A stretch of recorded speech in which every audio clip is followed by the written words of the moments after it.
గౌరవ ముఖ్యమంత్రి శ్రీ నారా చంద్రబాబు నాయుడు గారికి రంపచోడవరం నియోజకవర్గం తరఫున పోలవరం జిల్లా రంపచోడవరం ప్రధాన కేంద్రంగా చేసినందుకు హృదయపూర్వకంగా కృతజ్ఞతలు తెలియజేస్తా ఉన్నాను.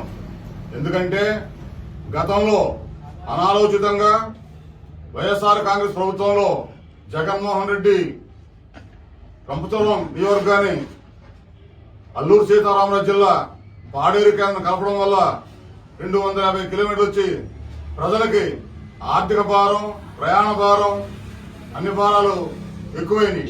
ఆ భారం తగ్గిస్తూ ఈ రోజున ఒక మంచి నిర్ణయాన్ని తీసుకున్నారు.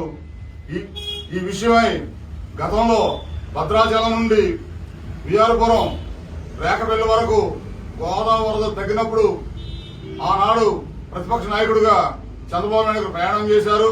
ప్రయాణం చేసి రేకపల్లి బహిరంగ